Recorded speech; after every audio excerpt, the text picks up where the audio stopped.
Good evening, good evening. Hello, everybody. It's Dr. Croom, your holistic veterinarian, out in the field tonight.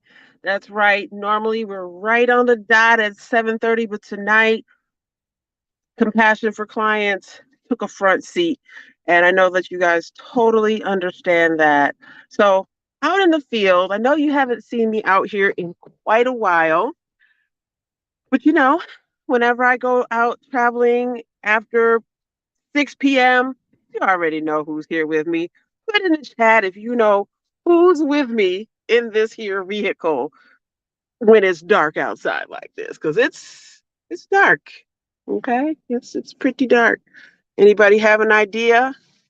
Put in the comments who you think might be here with me in this vehicle. Now, I don't have access to all of my platforms tonight as far as checking for comments and everything. But if you do have comments, please put them in.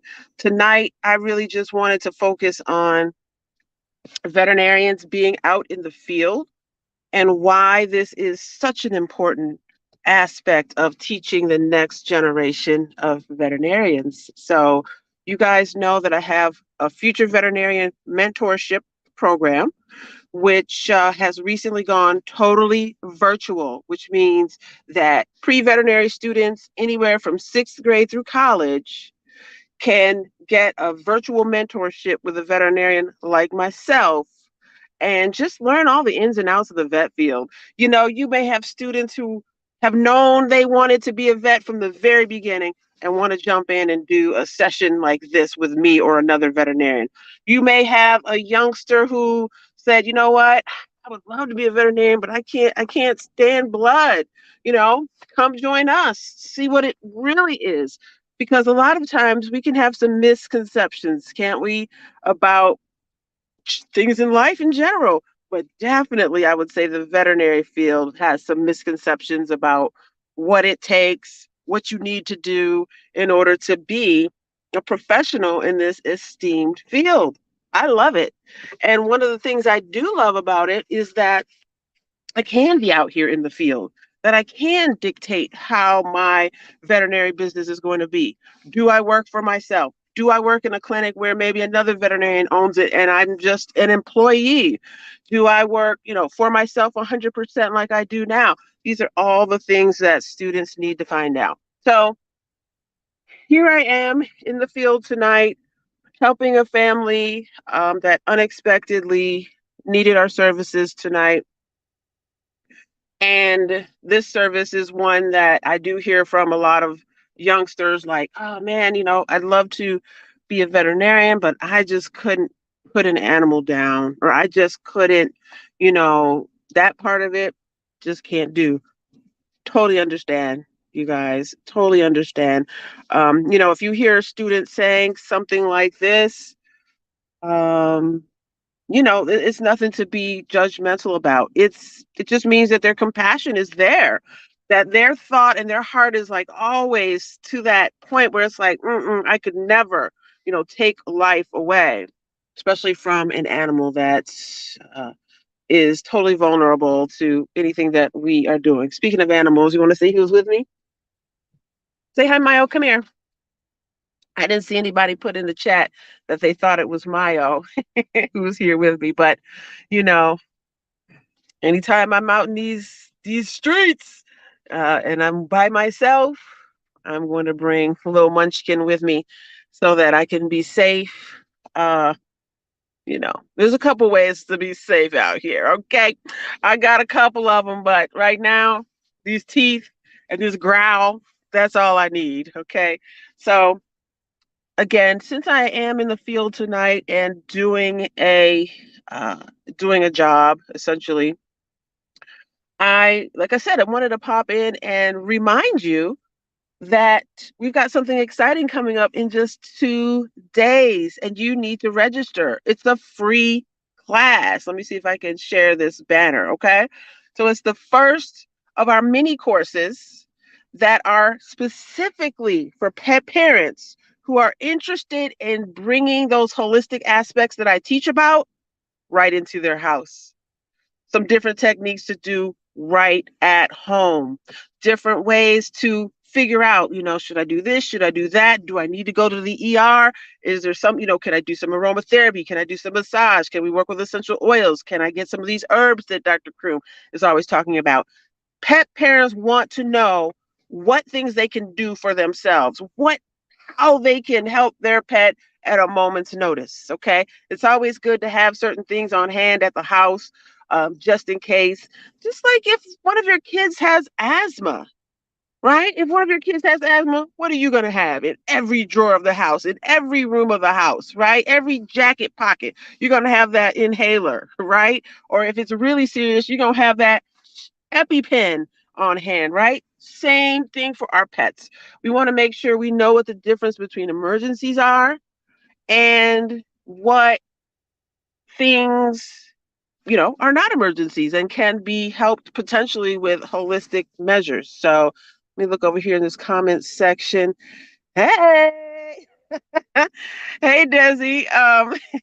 Desi said, let me see if I can put this on the screen.